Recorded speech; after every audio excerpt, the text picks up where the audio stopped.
Ahí.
Good morning.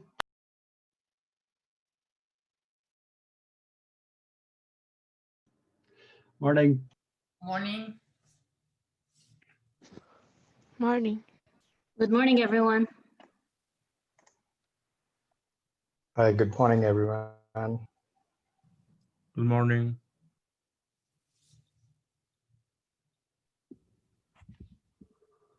Hi, good morning. Good morning.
Hi everybody.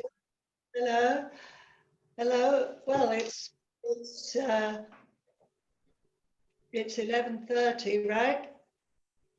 And people are still arriving, but I'm going to kick off by introducing myself. My name's Anita. I'm area coordinator for Castilla-La Mancha, for TESOL-SPAIN, Castilla-La Mancha. That's a region in Spain. If you don't know Spain, it's in the middle of Spain. And TESOL-SPAIN is an organization for teachers of English to speakers of other languages. It's also part of an international organization. So it's amazing that there are people from so many different countries today, which is absolutely wonderful. But I don't know if you have TESOL in all of those countries. That's what I'm not sure about. Anyway, so TESOL-SPAIN organizes events. And as a regional coordinator, this is my first online event, believe it or not. I've done events in my area and some, but nothing, of course, online reaches out to so many more people. It's incredible, the interest that there's been in this event. And just to say that if you like this event and you're not a member, please have a look on our website, which I did send you in the email. TESOL-SPAIN.org. I'll put it in the chat later. And you know, have a look what we do. There's going to be a very interesting, well, next week, in fact, there's a very interesting webinar organized by TESOL-SPAIN, which you're welcome to have a look at. And there's been a series of webinars the whole autumn. And the main event of the year for us is the annual convention. The annual convention is fantastic. It's obviously it's usually in face-to-face, and this year it's going to be online. So some of you people who live in far-off places might be interested in attending this. It's going to be online. It's in March, over 2 weekends, the first 2 weekends in March, and all the information will be found on the TESOL-SPAIN website. I'm not sure if it's all there yet because it's obviously a few months to go, but certainly for people in Spain, all you have to do is become a member, and then you can join the online convention. It's fantastic value for money, I can tell you. And we get all the best speakers, people who've written books. It's absolutely wonderful. So really to be recommended. And well, people who, if you don't want to be recorded, okay, just don't put on your camera, you know. Obviously your name will appear, but that's all, you know, nothing else will appear. Just don't put the camera on, because we want to put the recording on the members area for TESOL-SPAIN members only. Okay, so that's just the only thing. As for some people want the certificate, well, in fact, quite a lot of you want the certificate. So we'll be sending out a form later on because I need to know who's actually here. Okay, so a bit into the talk, you'll get more information on that.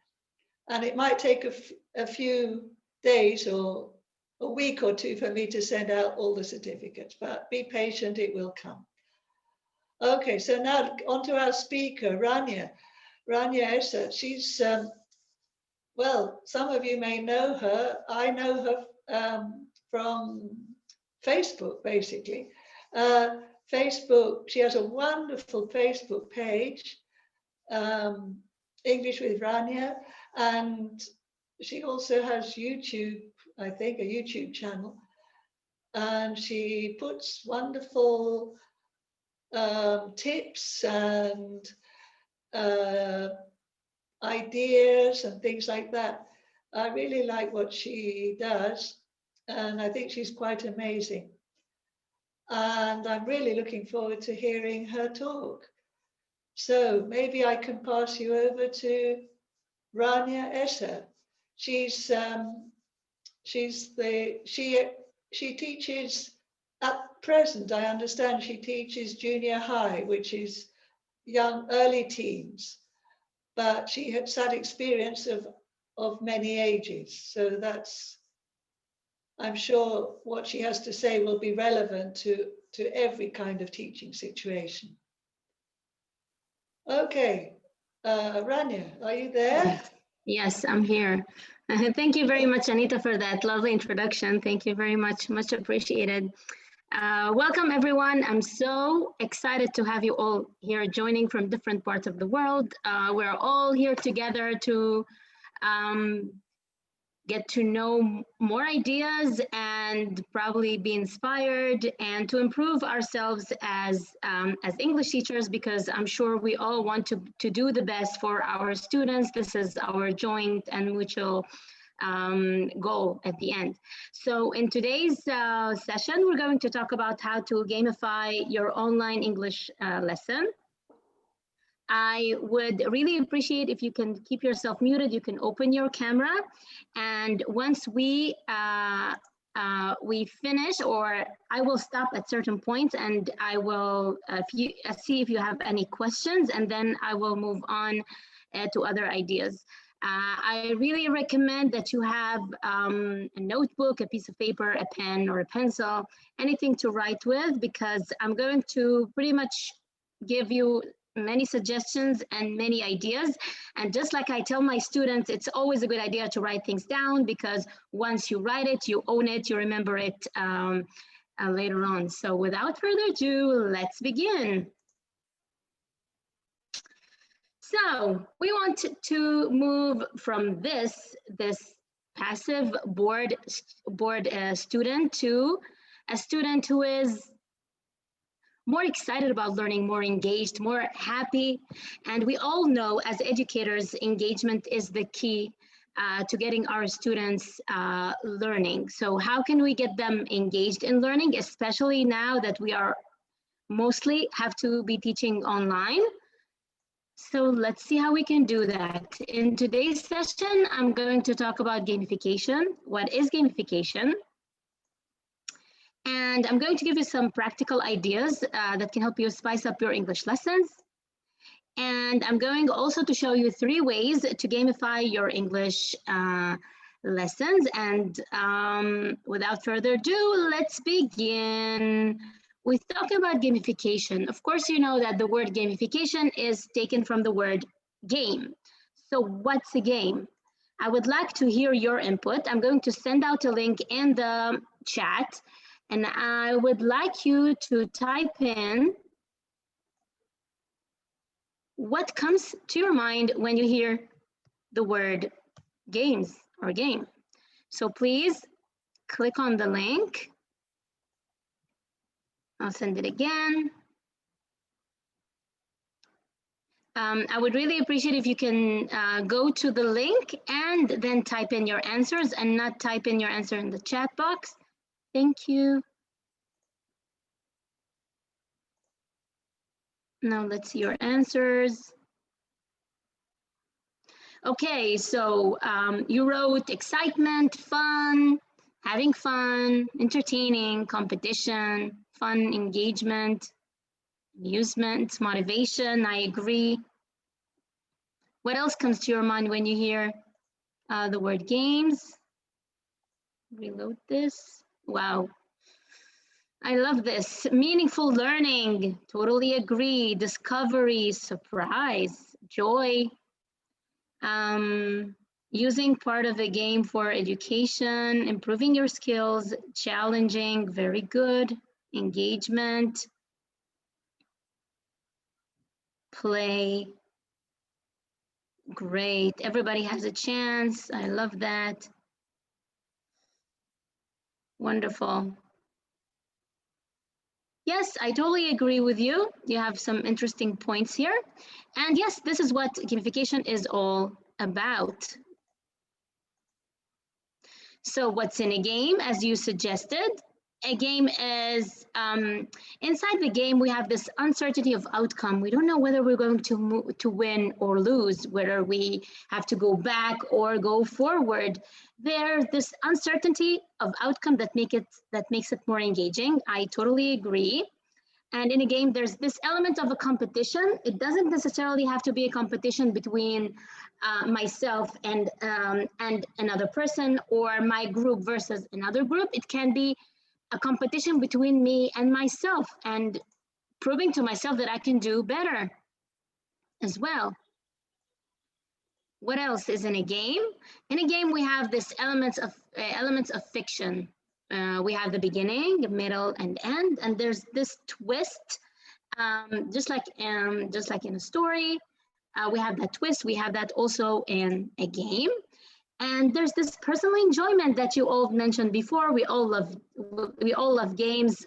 Since we were children, we used to play a lot of games, and as grown-ups, we love games. So what is gamification? So gamification actually is integrating all these elements that we've mentioned about games and bringing that into our classrooms to engage and motivate our students by giving them points, by distributing badges, or moving on from different levels, or by bringing in challenges. And I love challenges and using challenges in my class, and I will be sharing some ideas here today. So gamification can actually help us as educators increase cooperation. We can make all our students work together, cooperate, and as you all know, cooperation is a very important skill to have in the 21st century. It's always necessary. Motivate our students. It helps us, of course, motivate them, engage them. They're more likely to be engaged in a lesson once they are involved in some sort of a game. It minimizes stress. So imagine that we play a game in class just to check our students' understanding, instead of just giving them quizzes all the time. So it minimizes the stress of being checked all the time, and you can also, as a teacher, get to know more or less the level of your students. Just like we all know, this part of formative assessment where you can assess your students. So bringing in a game into your class, you can assess your students' level and their understanding, and check their understanding in a very calm, relaxed environment. And it also highlights their progress. It highlights their progress as learners, where we are now, where we're going to get to. If you can bring in a chart or something visual to show them their progress, it can be really helpful. Just like in a game where you have to move on from one level to the other. So now I'm going to show you 3 ways to add elements of gamification to your classroom. And all the ideas that I'm going to mention today are actually ideas that I tried out in my class, and I suggested to different teachers as a teacher trainer, and they really do work. So let's start with the first one. And the first one is my favorite: using timers. You will not believe how amazing it is to use timers in class. It has been a game changer for me as a teacher. I've been using timers for the past 3 or 4 years, and I know that I can get things done in my class when I use timers. Now, how can we use timers? Okay, you can use timers. You can have, if you're teaching face-to-face, you can have this sandwich to show the students the time, or you can use your smartphone to show them the time, to actually put on a timer and then tell them, okay, you have 5 minutes to complete this task. Or if you're teaching online, then you have a variety of timers to use, and I'm going to introduce some ways to do so. First, I would like to talk about timers. Why, when, and how do we use timers? Setting a time limit to every activity allows our students to be on task. Okay, you give your student any activity, and I mean any activity, whether it's a spoken production activity, written production activity, any activity that you can think of that you want your students to complete. You can assign a timer and tell them, okay, you have this task to do. You have 3 minutes to complete it, or 4 minutes to complete it. I want to mute it. Okay, so whenever you set this time limit, your students will be on task, and they can see the timer as well and see how much time they have to complete this certain task. So it's really more or less getting them in this game mode. Of course, if you are a gamer, or you love games, or you play any kind of a computer game, you know that the element of time is essential. And once we bring in timers to our classrooms, we really bring this game mode into our lesson, and your students will want to complete the task and finish on time. When you can also use timers not only to complete certain tasks in order for them to move from one task to the other. I don't know about you, but when I used to ask my students, okay, we're done with that activity, now please take out your books or put your books in your bags or whatever thing that I asked them, take out your notebook or anything that I want them to do in order to move to another activity. It really takes my students, and I'm positive that you, more time. Some of you do it, some of them do it quickly and others need more time. So if you use timers, you tell them, okay, you have 30 seconds to take out your notebooks. So you put on a timer and they see it, they know that they have to take out their notebooks and they have a limited time to do that. And I assure you, they will all take out their notebooks. So it makes the transition between one activity to the other smoother. So it's excellent. And this, of course, contributes to the whole classroom management issue. We know that we need to keep our students engaged. We want to keep them on task. We want to accomplish things to reach our goal or our objective for that specific lesson. And we all know that there are certain things in class that happens in class that sometimes, I don't know, in different cultural backgrounds it's different, but I know that more or less this whole classroom management issue is a problem for most teachers. So using timers can really be very, very helpful, even for those students who are not always engaged, who are not always on task. Once you put on a timer, they are more likely to be involved in the lesson and complete everything that you asked them for. So now we talked about why, when, and how. Let's talk about what kind of timers do we have online. We have different sources of so many super cool timers that we can use in our lessons. Let's start with the basic one, which is very easy. Use Google. Go to Google, and once you type in timer in the search box, you can actually set a timer to any, it can be 3 minutes, 5 minutes, 10 minutes, whatever you want. You can assign a timer or a stopwatch. And once you enlarge it, you click on that square, you enlarge the screen, and then you start the timer. And you know, and your students can see that in front of them if you're using an overhead projector in class, or if you're teaching online and you want to give them a break or to ask them to assign them a task in a different site that you want them to work on, or any other task that you want them to work on. And once they see the timer, they know that, okay, I have 4 minutes to complete the task. Now I have 3, now I have 2. How am I doing? And they're more likely to be on task. That's super simple, super easy. I'm going to stop that. That's the first tool, using Google, which is the easiest one. The second one that I wanted to show you is, let's go to YouTube. Believe it or not, I don't know if you know that, but in YouTube, you can have timers, pretty cool timers as well. You simply type in if you go to YouTube, you type in, you want 5 minutes, 10 minutes timers. You can find a lot available for you here, with music, without music.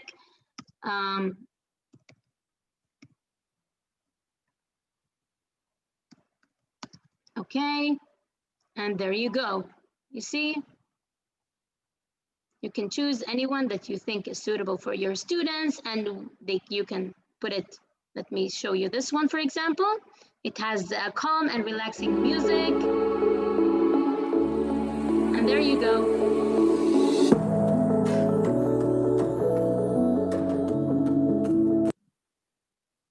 So using timers that are available on YouTube.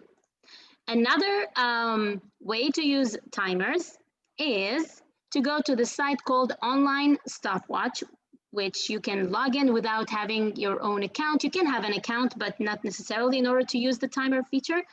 Let's go. Okay, what can we see here? We can see egg timers, we can see kettle timers, and if you scroll down, you can see a bomb, a rocket timer, and you can set it to any time you want. And this is very, very nice for young learners. Students really love it. And you can use any one that you want from here. You simply type in how much time do you want them to be working on a certain task, and they can see that, they can visualize it, and they will all be on task. And we're going to talk about timers and how they can be very helpful in different tasks as well throughout our session today. If you have any questions, please do so now. You can raise your hand and unmute yourself. If you don't have any questions, I can move on.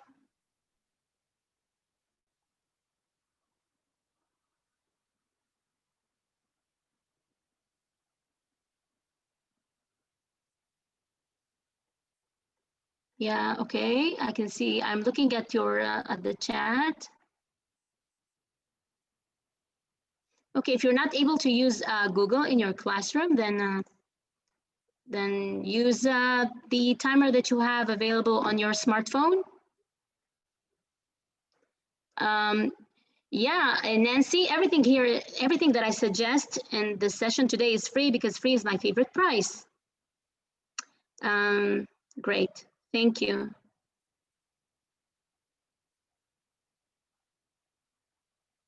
A timer.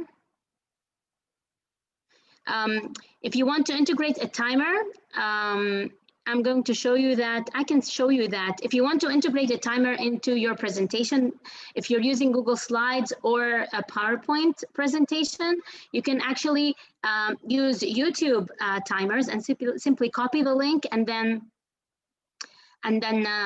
share it on your slide. I can show you an example if you're interested.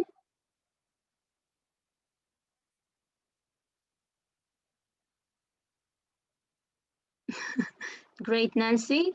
Great. Okay, so I'll show you. It's super simple and super easy. Let me show you.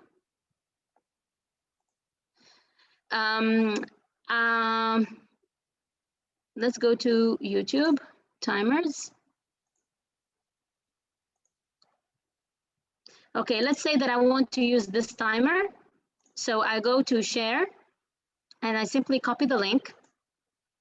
And then I go to my presentation, and then I go to insert, and then I go to video, and I paste the link here, and there you go. Select it, and I have a timer. And if I present it, you can see the timer here, so I can have a task for my students to complete, and they can see the timer here. I can enlarge it, I can play around with the size. Let me show you. I can play around with the size to make it larger, to make it smaller.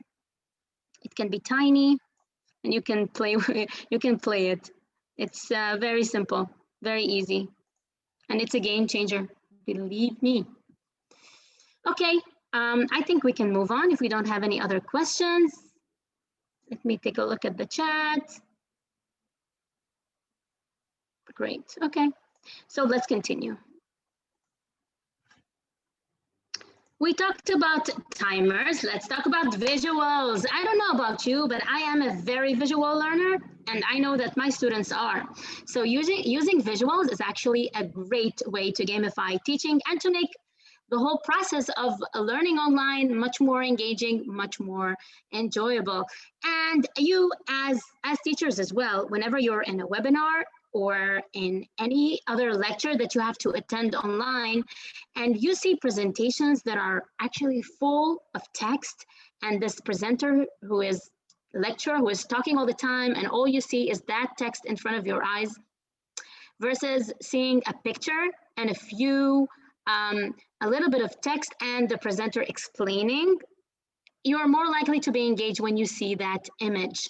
that visual aid that can help you understand what this presenter is talking about. The same goes to our students. So if we use pictures and images and visuals in our teaching, you are more likely to get them more engaged. And we also have that in games as well, if we're talking about gamification.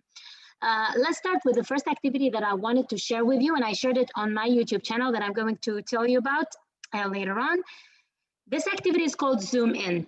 The whole idea is you take part of a picture and you show that to your students, and then you ask them, can you guess? What is this picture? Let me show you an example. What is this picture? You can type in the chat. What do you think?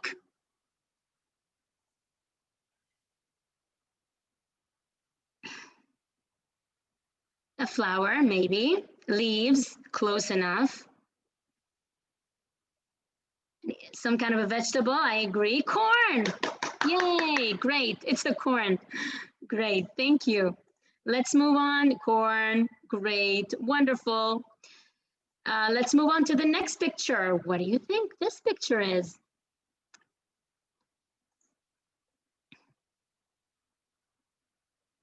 Great, a goldfish, right. That was easy. Okay, maybe the next one will be more challenging. Yeah, that is a goldfish. Good for you guys.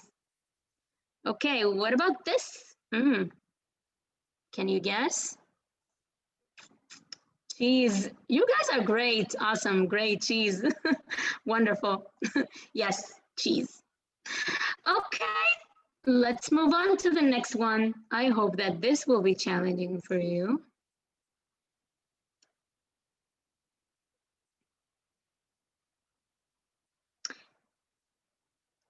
Some of you said fingerprints, bills, dollars, notebook. Yes, it's a dollar. Great. This is money. Great. Wonderful. So what you can actually do with this is you can take any image that you want to teach that is that relates to the topic that you're teaching, and then you can zoom in and focus on part of this picture, and then ask your students to guess, and then later on move to the topic of your lesson. It will make it's like a warm up to your lesson, and it's more engaging for your students. Yep. Let's talk about street art. I love street art, and this is street art is by Banksy. I don't know if you're familiar with him, but he's an amazing artist. And you can also use this to encourage your students to speak, to write about this masterpiece, the street art. You can ask your students to tell you what do they see, which is the basic question that you can ask them, and then you can tell them, okay, please give me hashtags that you will give to this picture, because our students today really are so involved with social media and hashtags, or give a caption for this picture. I'll tell a story behind this picture. And it's really a wonderful way to engage your students. And if you integrate timers when you put the picture, so you can put this picture and a timer, and you can tell them, okay, you have 1 minute to brainstorm as many words as possible about this picture, as many words as you can about this picture. And then they look at the timer. Okay, I have 1 minute. I have to complete this. Let's take a look at this picture, for example. Okay, I have a boy. I have a nurse, a superhero. Okay, so they start writing things down, which those words can be very helpful for them when for example, you give them a speaking task to complete or a written task to complete. I would like also to talk about using photos in class as a way to introduce vocabulary words. I can use this image to introduce so many vocabulary words. Can you give me examples of vocabulary words that I can introduce using this image in the chat? Landscape, right, cave, a boy, mountain, view, very good. Adventure, hiking, magnificent. Now we have adjectives. Great. Escape, meditation, nature. Great. So you can actually teach abstract words using that photo. And Great. Thank you very much for all of you who participated in the chat. Much appreciated. Great. I want to show you the site that is called Photos for Class. Why do I want to show you the site? First things first, because it is for educational purposes, and you can ask your students to search for photos here, and you can make sure that all of those photos are appropriate for your students, rather than going to Google and searching for certain topics and then coming across pictures that are not appropriate for your students. So this is your site. It's called Photos for Class. And it's common Creative Commons photos for school. It's appropriate for different age levels. And once you type in any words that you want, let's go for 3, for example, which is an abstract word, then you can take a look at different photos here, and you can copy the photo and then share it on your presentation if you want to use it, or you can also ask your students to go to that site for any project that you want to give them. So I'm going to close this.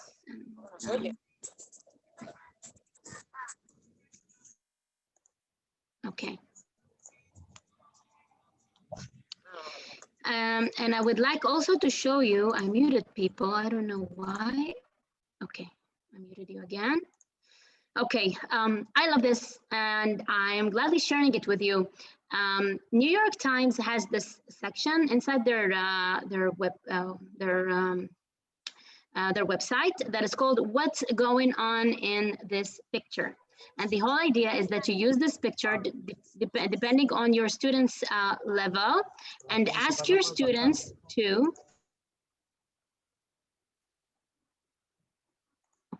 and ask your students to guess what's going on in the picture. And they can look for different clues and guess what's going on in the picture. Can you guess what's going on in the picture? Sales, maybe. Black Friday.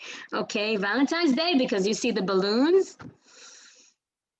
A hospital, baby shower, baby's born, new baby. Visiting grandma in COVID time, great. Wedding, okay. This picture was taken in New York, I guess, and I think so. We can check that out later, but it's a picture of people who are visiting their parents in nursery homes that they haven't seen for a long time since the coronavirus. And it's on Mother's Day, actually, because it's celebrated in May in the United States. And that's the picture. So the whole idea is, and I want to show you other pictures as well, just to show you this. Okay, it's called New York Times, what's going on in this picture. And they have different pictures here that you can also use and ask your students to guess. It develops their critical thinking, inference skills, because as you know, once we ask our students to look at the picture and look for clues, we're asking them to do that as well when they are practicing a reading comprehension text as well. So it's actually a good way to go from looking at pictures and looking for clues in order to understand what's going on in the picture, and looking for clues in the text in order to understand and read between the lines. So I love this, and I decided to show it to you guys. So yes, what's going on in this picture? Let's talk about famous paintings. Paintings are amazing, an amazing way to introduce any topic to your students. And I would like to show you the site that is called Arts and Culture. It's a Google site, and they also have an app, and I'm going to show you the possibilities that you have there in order to activate your students in your online lessons. You can ask them to spot something in the picture. What do you see in this picture? You can ask them inference questions, and you can use those pictures as prompts for spoken and written tasks. Let me show you some examples of pictures, and then we'll go back to the site. I chose those 2 pictures on purpose. Let's take a look at this painting, which was from a very, very, very, very long time ago, but still relevant for us today as educators. Because we have people from different age groups, and we have people from different genders. And we also have pets here.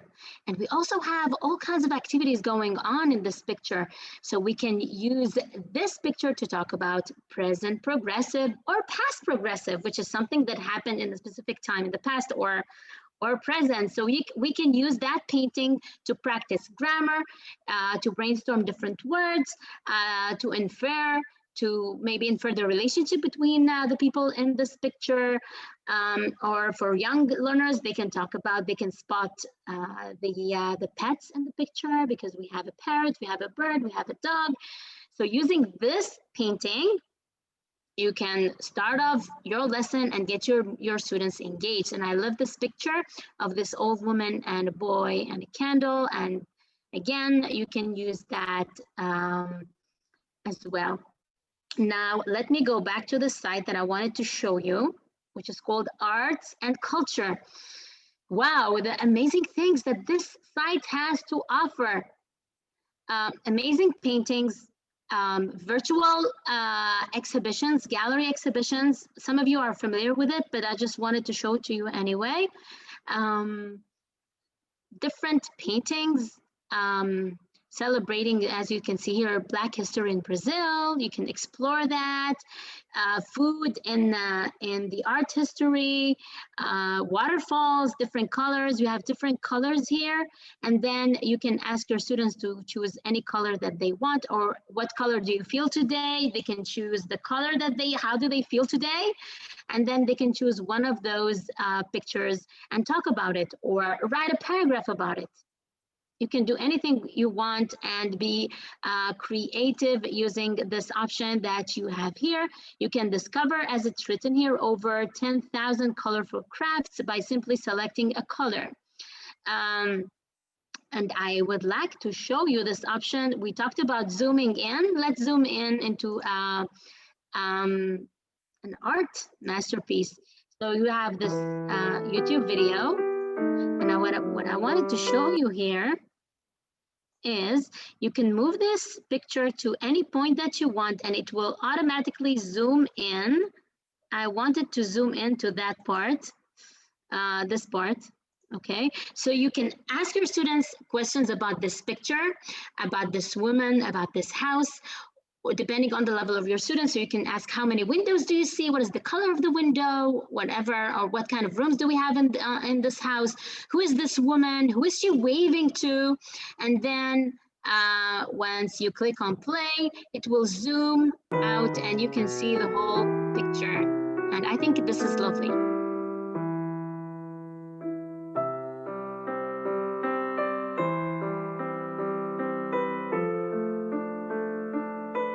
Okay, so what a great way to engage your students. And Google Arts and Crafts, definitely worth checking out. I highly recommend that. You can find so many things that can get your student and you as educators think out of the box and be more creative in your teaching, and your students more creative as learners as well.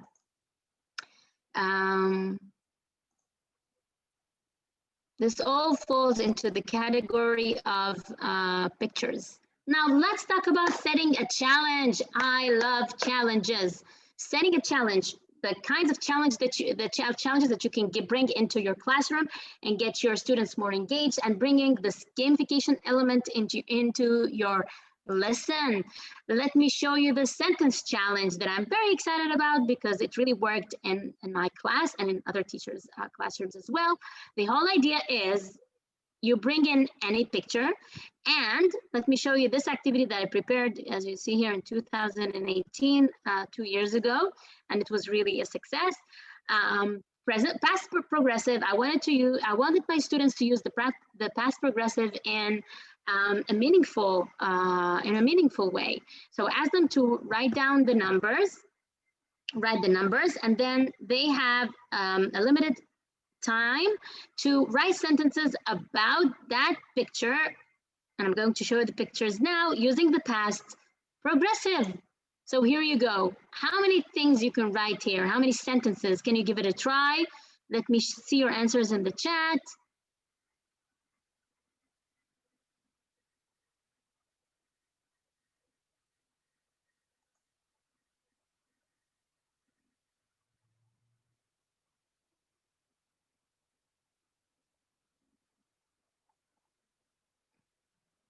People buying bread.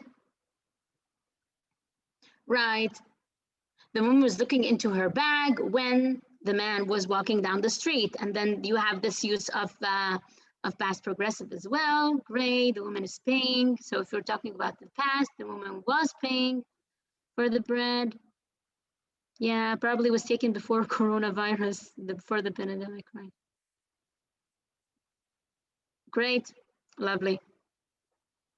And if you put in a timer, then your students are more engaged into writing. And this is like, as you can see here below, we have number 1. This is sentence.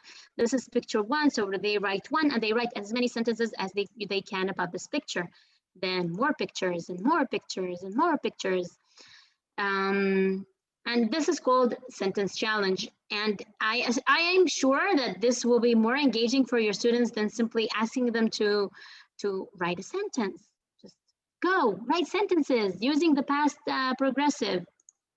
And it's, of course, more meaningful. And I would like to show you vocabulary and grammar challenges. I would like to show you 2 videos from my YouTube channel. One as an example for a vocabulary challenge that you can use or create your own, where you ask your students to look at the words, watch this video, and then write down as many words as they remember once the video is over. And the word is, of course, together with a photo, a picture, an image. Okay, and then they see this, they see the words, and they have to remember as many words as they can.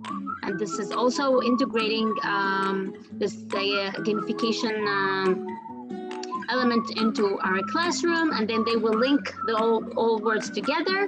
Of course, the words should be familiar to your students. You will not use a word that your students are not familiar with, because you're not introducing vocabulary words here, you are reviewing them. And then once they are done, now you can ask them to write down the words that they can remember. This is a vocabulary challenge. Let me show you a grammar challenge. And in this grammar challenge, how to read 10. okay. Phil and ready? Here, in this grammar challenge, they watch they actually see a video where they have different facts, and you know that we use the present simple to talk about general facts, and they have to fill in, like use the verbs in the present simple form. So they learn new facts and they use the present simple form, and the picture they simply move in from one exercise to the other. So here you go, the time limit that they have, and this is a challenge, and it's very engaging.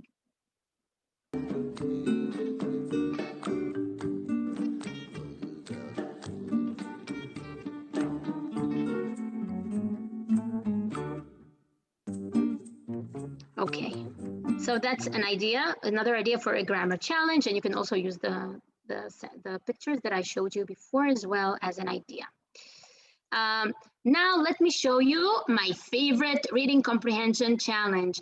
I don't know about you, but my students are very, very, very, very bored, not engaged when I give them a worksheet with a reading comprehension text and okay, now answer the questions. Okay, boring. How can we make that more engaging and teach reading comprehension skills at the same time? I shared this idea on my YouTube channel, so you can check that out, but I would like to show you this presentation that is attached below the video where I explain ideas about this. But what do we have here? We have reading comprehension questions challenge, that all the questions here are relevant to any text that you teach, any text, any level. You ask your students to look for the title. I give them 30 seconds to do so. Look at the title. Why do we look at the title? We look at the title because the title usually gives us an idea of what the text is going to be about. And then find 3 capitalized words. They also have 30 seconds to do that. Now, why is that important? Because capitalized words are words that are names or the beginning of the sentence. And why is it important for me that my students recognize capitalized words? Because they are more likely to to stumble into a word that starts with a capital letter, and then they will say to themselves, oh, what is this word? It's a long word. I don't know what that means. I don't understand. I don't understand this text. I don't understand English. English is so hard. And they will just not be interested in completing the text. And when I tell my students, okay, you saw a word that is with a capital letter and it's not in the beginning of the sentence, this is probably a noun. So read it as a noun. Maybe it's the name of a place, maybe it's the name of a person. And this is very important for our students to know. These are skills that we have to teach our students explicitly. And find the numbers. What does this number refer to? Again, find as many verbs as they can, and then here they have 1 minute to do so. And this presentation is also available for you. If you go to my YouTube channel, you can find that in the description section, and you can also use that, or you can create your own. And I showed you how you can put the videos and integrate the timers inside this the slides as well. So find as many adjectives as you can from the text. Find a word that you don't know from the text. Find the main idea. This is more complicated. Finding the main idea also requires more time, so I gave them 1 minute to do so. What kind of a text is it? Okay, is it an interview? Is it a story? Is it a report? Is it an article? They have to know by looking at characteristic of text. Right, a different title for the text is also very demanding, because the title has to pretty much sums up what the text is all about.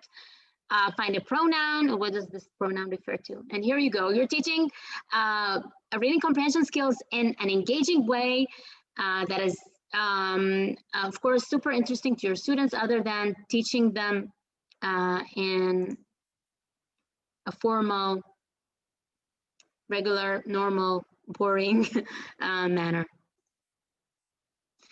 And here you go, mission accomplished. Now using those three strategies that I mentioned, using timers, using visual aids, and bringing in challenges, we can engage our students, we can motivate them, and we can encourage them to into our lessons. And all the ideas that I've mentioned here can be used both online and face-to-face.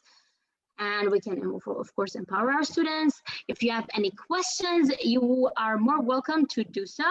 This is my email if you would like to talk to me, to ask me anything. My Facebook page is English with Rania, where I share different ideas that I use in my class, and I find them useful. I also have a YouTube channel, which is called Rania English. And I also have a website, www.raniaenglish.com or raniaenglish.com, same thing. If you have any questions, feel free to do so in the chat box, or you can unmute yourself and talk.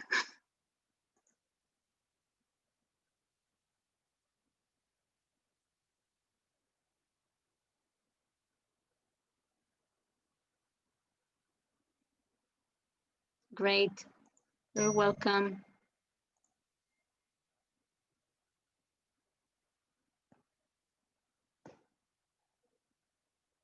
Great, you're welcome. I want to share with you now the attendance form if you're interested in the certificate, as Anita asked me. So I'm going to share that with you.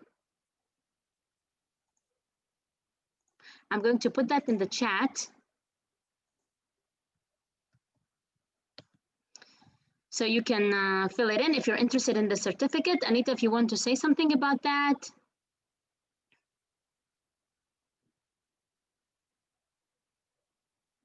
I'm happy, great.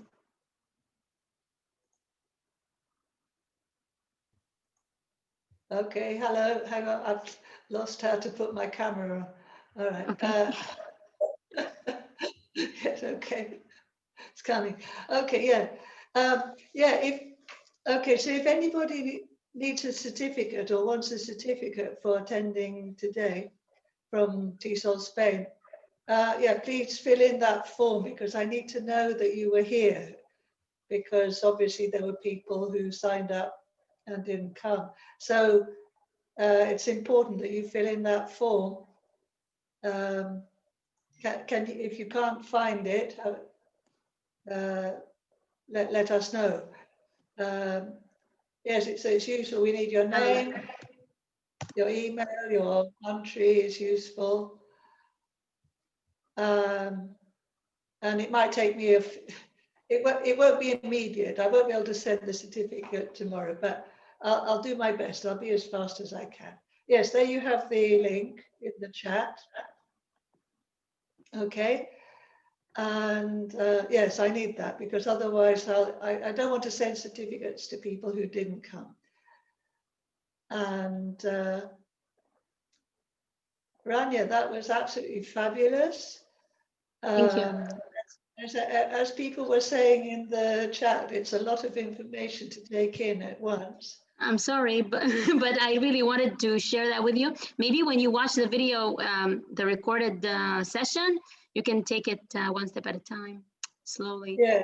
But I really wanted to bring in many ideas, so it will be useful for all of you. Exactly. Well, some people were asking, how do you make the video that you were showing? I don't know. I'm not as techie as you are. Which the YouTube video? I'm not quite sure which somebody Which said. if you can unmute yourself and ask me if you have any questions.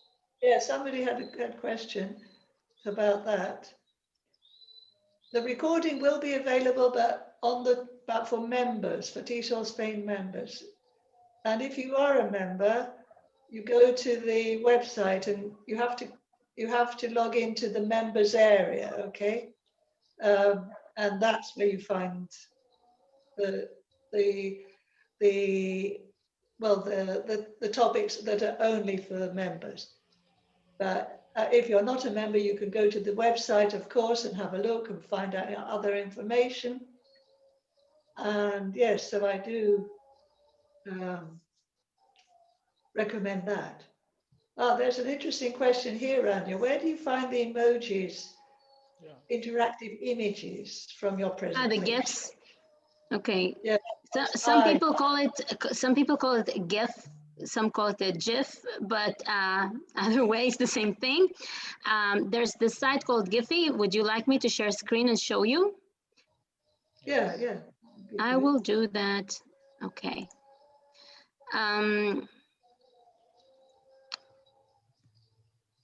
Giphy.com. It's also a Google add-on that you can add to your Chrome if you're interested.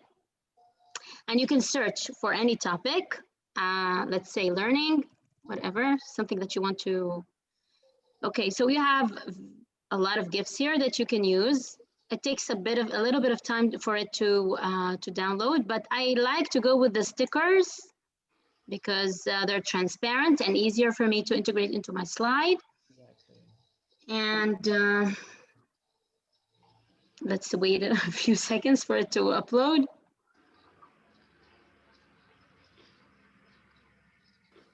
Okay, let's say that I want to use this one.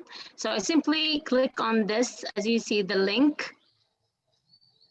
I click on the link and it copies the link to this GIF. And then I go to my presentation. I go to insert and then image and then by URL. And then I paste it. And then I insert it. And there you go. Nice. Good.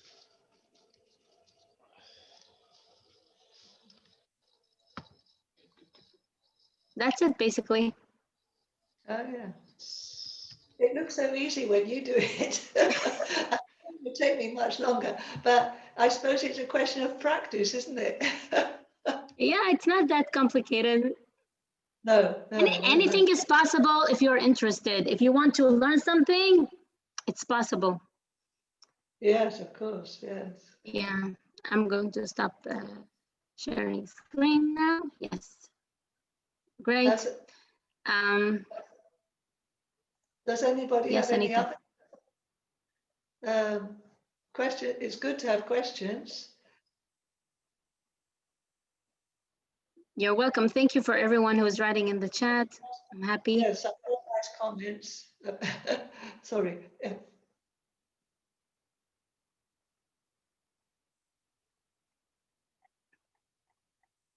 Okay, so I guess this is it. Thank you very much for being here together with me today. I had a blast, and I hope you did too. And I guess we'll call it a day. Somebody said, are your slides from Google Slides? They are Google Slides, but yes, Google Slides. I actually have a video, a YouTube video about slides templates that you can download and use for your own purposes. They are available on my YouTube channel. So check it out, Rania English. Yes. Okay. So, well, thank you everybody for coming and joining in. I'm impressed by, I'm impressed by how the news spread all over the globe, practically, it seemed. And I'm quite excited because, as I said, it was my first online event and it's worked really well. And thanks to Rania, of course, as well. And well, I'm delighted that, yeah, that we could share with you and bring you this. And I hope to see you again. You know, you've got my email as well as Rania's. So if you want to send me any comments or ideas or what you might like, that's useful, you know, for the future.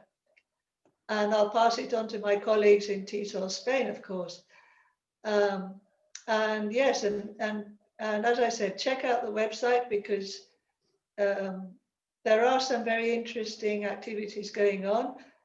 And as I said, next Saturday, there's this other webinar by a very eminent speaker, Daniel Barber. And yeah, I think you might enjoy that. I mean, it's a different type of thing, but also very good. So, and Rania, I hope to see you at one of the TESOL-SPAIN conventions. I really do. We'll stay in touch and well, thank you very much. Thank you. If there's anybody would like to speak, please do. Can I speak? Yes. Yeah.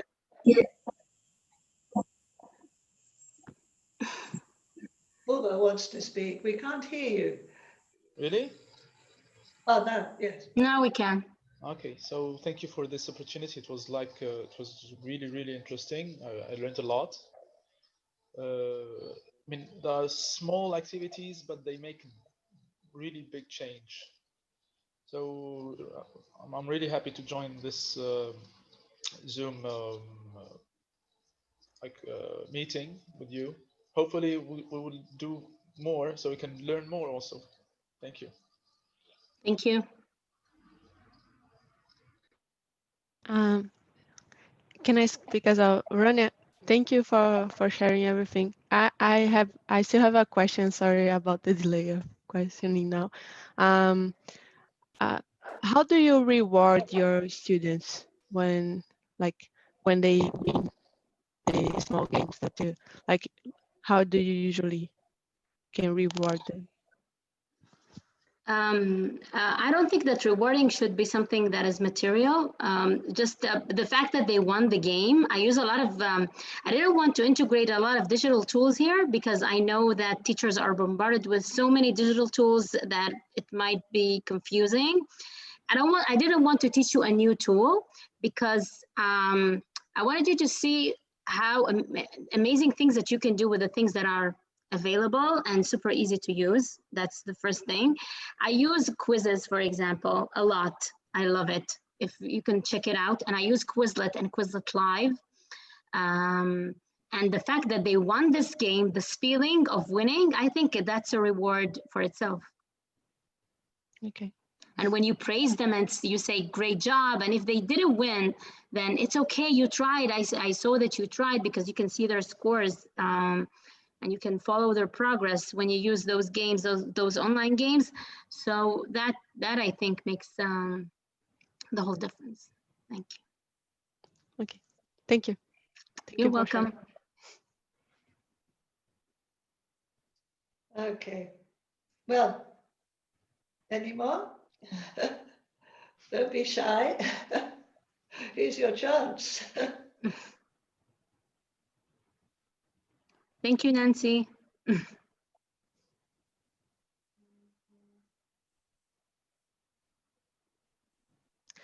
Another question. Do you feel like they can get very competitive during the games? They are competitive. They are, especially students today, this generation, they play a lot of video games. They play Fortnite, they play, what's this game, this new game, Among Us, it's called, yes. So they are very competitive because they play a lot of video games. But I do believe that once I use and integrate games, and since they like it so much, they are very engaged in that, and they're learning at the same time. Even if they made a mistake, they know not to make it next time when they play that again. Do you feel like could set back some students that are not competitive, like in a larger group, maybe? Yeah, okay. Yes. Of course, there are students who are not competitive, and there are students who prefer not to play games in order to, yes. But if you are in a classroom context or online, you can differentiate the task that you give them. And then when, for example, if you're giving them a task to write a paragraph about a certain picture, so for certain students, you can name them anything, like you are Batman, you are Superman, or you are lions, you are tigers, whatever theme you want to go with. And then you can maybe ask those students who are from Team Superman to write a paragraph or a story about this picture, and those students who are from the Batman team to write a few sentences. And then you differentiated the task, and you can add this the game element of using a timer, for example. So you can do that also with weaker learners in order for them to feel that they are part of the lesson, and in order to make them feel involved and not left out, especially now that we teach online. We all feel a bit isolated. Yeah, good idea. I hope Thank you. that answered you. You're welcome. Another question, Rania? Yes. So we've been talking about using a lot of technology. I mean, but some of the teachers here, and one of them, have students who don't have access to the internet. Sometimes we don't have access to technology in school. So how can we use some other resources, or teach with minimal resources, and we get the same type of engagement with students? Are you talking about teaching online or face-to-face? Both. I mean, how, for example, in this pandemic, we don't have the access. Most of the students don't have access to go to school. So how can we teach them with minimal resources, and also at the class? How can we do that? If it's online and they don't have access to internet, I don't know how is that possible. I understand that this happens to a lot of people from different parts of the world. I understand that. I don't have a solution. I wish I had. If I had, I would make a change. But for those students who are learning face-to-face and you don't have technology, you can do that by simply using your phone with a timer or a sand watch, and you can bring in the pictures from different magazines, or maybe bringing in different articles. Think about things that are low tech, and you can of course engage students with low tech activities. That's for sure. That's what most of us have been doing for so many years back then, pre-coronavirus time. Yeah. Yeah. Right, Rania, can you put up the form again? Yeah. No. Okay. I have to copy it. I have to copy it again. Excuse me. I'll Yes. go into my, yeah, because Yeah. Well, people are asking, but I haven't actually. It's Rania who's got the form. I haven't got it. So yeah, I'll share it with you. I'll share yeah, the responses with you. I'll send yeah, it to your email after the session. yeah, No problem. yeah. It's because we want people who are actually in the session to fill in the form, Yeah. not just people who got the email. That was the idea. Yes. I have a question as well. So how do we find all your challenges? I really like that list that you showed us of all the different types of challenges. Um, is that on your? We go to your YouTube channel. Is it? Yeah. Easy to find? The ones that I showed you are on my YouTube channel, and there are also some of them are also in my website, on my website, so you can check that out as well. And you can create your own. Yeah, yeah. Excellent. Well, I've had some private comments as well as some from people I know. Everybody's absolutely delighted and found your ideas interesting and also practical. That these are things that we can actually try and use, because sometimes the things that seem so difficult, you don't even start trying to do it. But I really feel that we can do that. We can go and find a timer. We can investigate the website with the photos. That's really interesting. I never heard Yeah, of that. this site is amazing. You definitely should check it out. And they have a lot of quizzes as well that you can also use in your online Yeah. teaching. It's amazing. So I really feel it's very practical and really good. Yes. Thank you. Okay. Well, shall we call it a day? Anybody else? Is that all? Yes. I guess so. Oh, we've got more questions here in the chat. What do you think of post-pandemic teaching of ESL gamified Okay. class? I think I answered that more or less. You can gamify your lesson both online and offline, face to face. I don't find that difficult, and I shared some ideas on my Facebook page, so you could check that out, Daniel. Yeah, I really recommend the Facebook page, everybody. Just follow it, and then you get all the updates and the ideas. Yeah, it's really good. And it's true. I mean, people who haven't got good internet connections, and that's a technical problem. Yeah. That's something that has to, yeah, that's something that has to be solved. But yeah, some of these things you can put in, you can use on phones. I don't know if more people have phones than they have computer, Wi-Fi. I'm not sure, but also on asynchronous. If you're teaching online, but asynchronously, so without not, you can still probably put some of these things in to a certain extent. So That's right. well, let's finish up.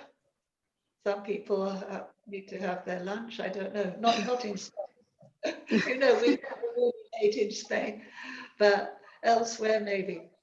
Okay. And thank you, Rania. Thank you, everybody, for coming. Thank you, Anita. Thank you, everyone. And take care. Bye for now. Thanks. Bye. Bye-bye. Bye.